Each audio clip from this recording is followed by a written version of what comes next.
Now that we have data loaded into our project, it's time to draw a graph.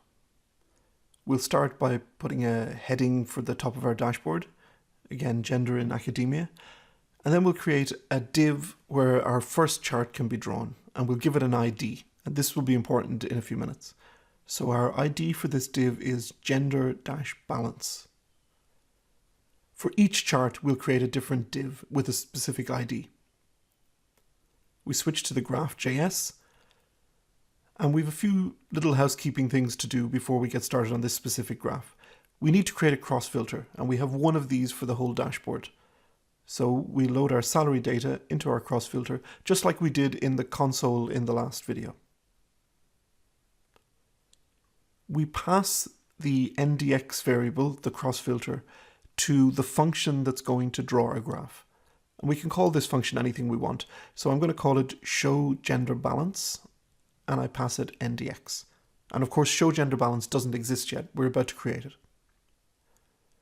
So we write this function. It takes one argument, ndx.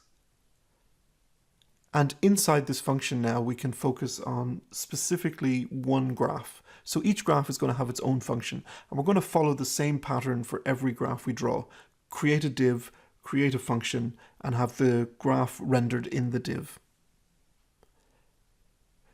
Inside the function, we can use the ndx variable, the cross filter, to create our dimension.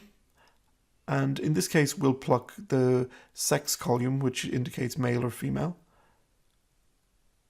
And we'll also create a group.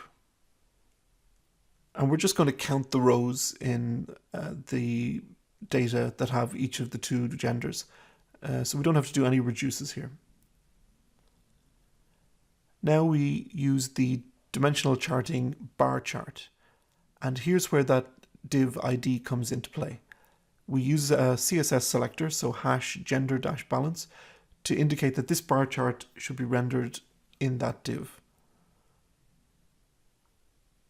We set the width and the height of the chart. And we can also specify margins for the top, left, bottom, and right.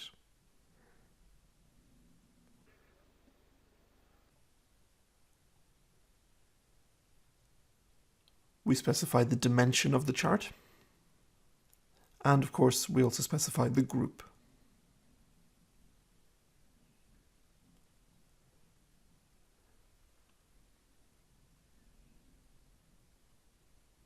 The transition duration will indicate how quickly the chart animates when we filter. And the x-axis will use an ordinal scale. And the reason for that is that the dimension consists of the words male and female. And then the y-axis will be the count of how many of each of those there were. So we need D3 scale ordinal. And for the units, we need DC units ordinal.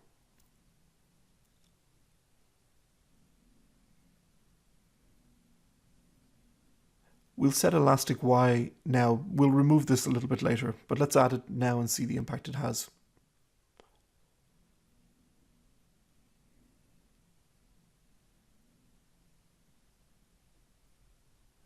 And we'll also specify an x-axis label, in this case gender.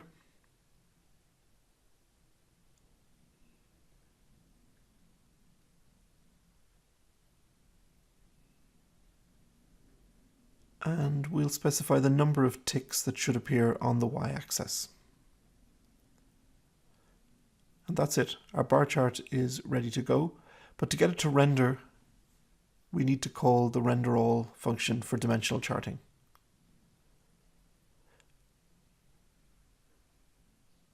With that done, we can switch to our dashboard and hit refresh, and hopefully we'll see our dashboard.